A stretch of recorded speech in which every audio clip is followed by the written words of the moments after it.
বেশিরভাগ ফ্যামিলিতে বাবা মার চক্ষু শীতলকারী সন্তান নাই। আজকে একটা বিশ্ববিদ্যালয়ের সাবেক ভিসি তিনি আজকে বলছিলেন যে আমার বাবা আমাদেরকে ছোটবেলায় যখন খেলতে বের হতাম, স্কুল কলেজে পড়ার সময় বলতেন মাগরিবের আগে আগে বাসায় আসবা, এবং আমরাও সেটা আমল করতাম। এসে মাগরিবের নামাজ পড়তাম, পড়ে পড়ালেখা করতে বসতাম। আমার ছেলেকে আমি একই কথা বলছি, আমার মনে আছে আমার বাবা কি বলেছেন আর আমি কি রিঅ্যাক্ট করেছি আমি জানি। এখন ছেলেকে বললাম একই কথা, বাবা মাগরিবের আগে বাসায় আসতে হবে।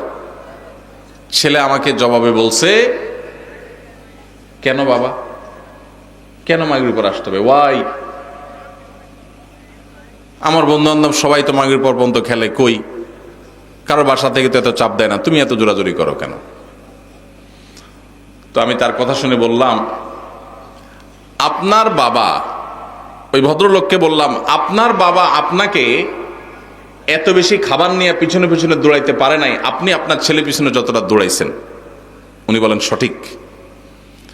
আমি বললাম, আপনার বাবা আপনাকে প্রতিবেলা এত মাছ গোশ খাওয়াইতে পারে নাই, আপনি আপনার ছেলেকে যত বেশি মাছ গোশ খাওয়াইতে পারছেন। আপনি একটা বিশ্ববিদ্যালয়ের ভাইস চ্যান্সেলর মানুষ, আপনি আপনার ফিনান্সিয়াল ক্যাপাসিটি খুব বেশি হওয়ার কারণে ছেলেকে শহরে রেখে যত তুলতুলে জীবন দিতে পেরেছেন, আপনার বাবা আপনাকে এতটা সুখ দিতে পারেন নাই। কিন্তু আপনার বাবার আপনি অনুগত সন্তান ছিলেন, বাবার চোখ জুড়িয়েছেন, নয়ন জুড়িয়েছেন, অন্তরকে শীতল করেছেন, আর আপনার সন্তানটা কিন্তু আপনার অন্তরকে শীতল করতে পারে নাই। প্রবলেমটা কোথায়? আমরা যারা আমাদের বয়সী যারা আছেন এখানে, বা আরো যারা সিনিয়র মুরব্বীরা আছেন এখানে 45, 50 বা আরো উপরে, আমাদের অনেকের বাবা মা 3 বেলা ভালো করে খাবার দেওয়া আমাদেরকে তাদের জন্য কষ্টকর ছিল। কিন্তু এরপরেও আমরা বাবা মার প্রতি এতটা অনুগত, বাবা মাকে আমরা অনেক ফিল করি, অনেক মিস করি, বেঁচে থাকলেও ফিল করি, আর মরে গেলে আরো বেশি মিস করি, ফিল করি। কিন্তু এখনকার যে আমাদের সন্তানরা, এই সন্তানরা আমাদের বাবা মা আমাদের জন্য যতটা করতে পেরেছেন, এদের জন্য আমরা এর 3 গুণ করার পরও তারা আমাদের বাবা মার প্রতি আমরা যতটা অনুগত, আজকালের সন্তানরা আমাদের প্রতি ততটা অনুগত না। কারণটা কি ভাইরা আমার? সবই তো দিয়েছি, সবই দিয়েছি। আমার বাবা মা যা দিতে পেরেছে আমি তার চেয়ে বেশি দিয়েছি। তাহলে কৃতজ্ঞতা আদায় করতে গিয়েও তো অন্তত আমি আমার বাবার মধ্যে যতটা অনুগত, সন্তান আরো বেশি অনুগত হওয়ার কথা ছিল, কিন্তু হচ্ছে না। এর কারণ কি? এর কারণ বিশ্লেষণ করা অনেক লম্বা আলোচনার ব্যাপার। একক কোনো কারণ এখানে বলা কঠিন, অনেকগুলো কারণ রয়েছে। এর ভিতরে একটা কারণ হলো আমাদের এই সমাজ ব্যবস্থা, এটা পশ্চিমা সংস্কৃতি দ্বারায় এত বেশি প্রভাবিত হয়ে গেছে যে আমাদের সন্তানরা এখন তারা এদেশীয় সংস্কৃতি, এদেশে মানুষের কৃষ্টি, কালচার, সভ্যতা, এদেশের মানুষের তাহজিব, তামাদ্দুন এবং অ্যাজ এ মুসলিম ইসলামের যে কৃষ্টি কালচার, সেই জায়গা থেকে অনেক দূরে সরে গেছে। আমাদের তরুণদের একটা বড় অংশ তারা বিপদগামিতার দিকে চলে গেছে।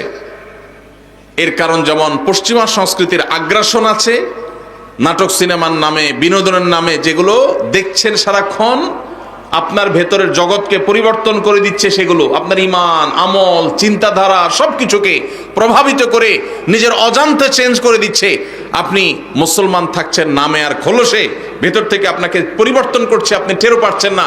আপনার সন্তানকে আপনি শিক্ষা দিচ্ছেন, স্কুল, কলেজে, ইউনিভার্সিটিতে শিক্ষা নিতে গেছে যে সন্তান, সেখান থেকে শিক্ষার উপরে ভর করে পশ্চিমা যে সংস্কৃতি আসছে সেটাও সে ধারণ করেছে, শিক্ষিত হচ্ছে, পাশাপাশি সে পশ্চিমা ধ্যান ধারণায় বিশ্বাসী হচ্ছে। এর ফলশ্রুতিতে ইসলামের যে ট্র্যাক, ইসলামের যে সুমহান শিক্ষা, সেই শিক্ষা থেকে বঞ্চিত হয়ে ধ্বংস হয়ে যাচ্ছে। এর অনেক কারণের ভিতরে একটা কারণ হলো সন্তানকে আপনি সেইভাবে হালাল খাবার খাওয়াতে পারতেছেন না আপনার বাবা মা যেটা আপনাকে খাওয়াতে পেরেছে। আপনার বাবা মা অনেক কষ্ট করে অল্প খাওয়াইছেন, কিন্তু হালাল খাওয়াইছেন, তার বরকত ছেলের মধ্যে আপনি পাইছেন। আপনি আপনার ছেলে মেয়েকে যা খাওয়াচ্ছেন বুকে হাত দিয়ে বলতে পারবেন না যে টনটন করে বাজবে, এতটা হালাল এবং পিওর। যেটা আপনার বাবার সম্পদের মধ্যে ছিল, সেটা যদি আপনার সন্তানের মধ্যে আপনি করতে পারেন, ইনশাআল্লাহ এ যুগেও আপনার সন্তান সবচেয়ে সভ্য, ভদ্র এবং মাথা নিচু করে বিনম্রতার সাথে আপনাকে শ্রদ্ধা নিবেদন করবে। এই জন্য সন্তান খাইলো কি খাইলো না এটার জন্য যতটা মরিয়া মায়েরা, এর চেয়ে বেশি মরিয়া হবেন সন্তানের পেটে হালাল ঢুকছে নাকি হারাম ঢুকছে বিষয়টা নিয়ে। আল্লাহ আমাদেরকে সেই তৌফিক দান করুন। আমার স্বামী প্রবাসে থাকে, কেনাকাটার সবকিছু আমার করতে হয়, এক্ষেত্রে কি আমি গুনাহগার হব? কোন বোন তার স্বামী যদি প্রবাসে থাকেন, দেশে তার বাজারঘাট করে দেওয়ার মতো কোনো মানুষ যদি না থাকে, তিনি যদি বাজারঘাট করার জন্য, কেনাকাটা করার জন্য যাওয়া লাগে, শরঈ পর্দা মেনটেন করে তিনি যেতে পারবেন, কিনতে পারবেন। তবে যদি অন্য কোনো পুরুষ লোক থাকেন আশেপাশের, যাদের দিয়ে কেনাকাটা কাজটা সারা যায়, তাহলে সেটাই করা উচিত, ওইটাই অধিকতর উত্তম। এবং আজকাল অনলাইনে অনেক জিনিসপত্র কেনাকাটা করা যায়, বিশেষ করে শহরে চাইলেই অনলাইনে কল করলে বাসায় বাসায় মাল চলে আসে। সেই পদ্ধতি অবলম্বন যাদের করার সুযোগ আছে তারা সেটা করা উচিত। একান্ত কোনো উপায় না থাকলে তিনি অবশ্যই যেতে পারবেন, কিন্তু পর্দা মেনটেন করে। অনেক সময় আমাদের বোনেরা এই সুতা দিয়া, এই উজুহাত দিয়া লাগবে লবণ 1 কেজি, বাজারের এ মাথা থেকে ওই মাথা পর্যন্ত 7 চক্কর তওয়াব দিয়ে ফেলে, আছে না নাই? এই জন্য ইন্নামাল আমালু বিন্নিয়াত। আপনার স্বামী প্রবাসে আছে, বাজারে যাওয়া জায়েজ আছে, হুজুরের কাছ থেকে মাসালা নিয়েছেন, নিয়ে এবার বাজারে বাজারে ঘুরতেছেন অহেতুক। পর্দার সাথে গেলেন না বেপর্দার সাথে গেলেন, তাহলে অবশ্যই আপনি গুনাহগার হবেন। এই জন্য বোনরা আল্লাহকে ভয় করবেন, যতটুকু আপনার না হলে নয় ততটুকু আপনি করতে পারবেন, অবশ্যই পর্দার সাথে।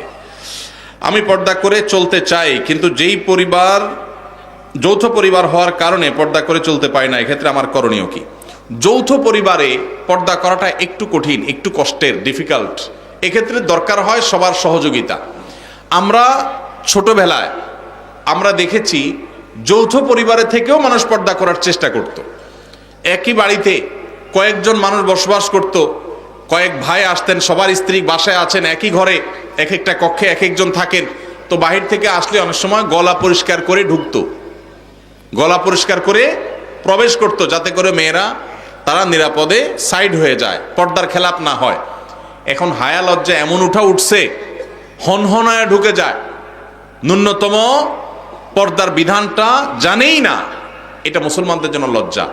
যৌথ ফ্যামিলিতে থেকে পর্দা করা সম্ভব যদি সবার সহযোগিতা থাকে। ঠিক আছে, পুরুষরা যখন আসবে মহিলারা সাইড হয়ে যাবে, পুরুষরা যখন বের হবে মহিলারা তখন সাইড দিবেন, মহিলারা যখন থাকবেন পুরুষরা ঢোকার আগে তাদের পারমিশন নেবেন, প্রাইভেসি মেনটেন করবেন। দেখুন, ইসলামের পর্দার বিধানটা হলো মানুষের প্রাইভেসি রক্ষা করার জন্য। মানুষের প্রাইভেসি মেনটেন করা, রক্ষা করা, এটা ইসলামের অনেক বড় একটা সৌন্দর্য, যে ইসলাম মানুষের প্রাইভেসি রক্ষা করেছে। একজন নারী, আপনি তার সৌন্দর্য তার অনুমতি ছাড়া বা তার সৌন্দর্য আল্লাহর অনুমতি ছাড়া আপনি দেখে অবলোকন করবেন, আপনার জন্য হারাম করা হয়েছে, তার প্রাইভেসি আপনি নষ্ট করছেন। আবার একইভাবে আপনি তাকে নিয়ে মনোজগতে যে বাজে জল্পনা কল্পনার মধ্যে হারিয়ে যাওয়ার আশঙ্কা আপনার মধ্যে আছে এই পর্দাহীনতার কারণে। এই কারণে আল্লাহ তাআলা আমাদের জন্য এটা নিষেধ করেছেন। এই জন্য যৌথ ফ্যামিলিতে থেকে পর্দা করা যায় যদি সবার সহায়তা থাকে, যদি না থাকে তাহলে আলাদা থাকবেন, ছোট্ট কুলঘর নিয়ে ফ্যামিলির সাথে বোঝাপড়া করে তাদেরকে বুঝায়া যে পর্দার জন্য আপনি আলাদা হচ্ছেন।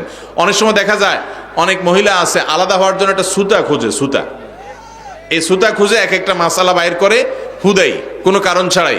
তো এটা করা যাবে না। আর যদি সত্যিই পর্দার অসুবিধা হয় তাহলে স্বামীর কর্তব্য স্ত্রীর জন্য অবশ্যই পর্দার ব্যবস্থা করা, প্রয়োজনে সেটা বাছা আলাদা করে হলেও।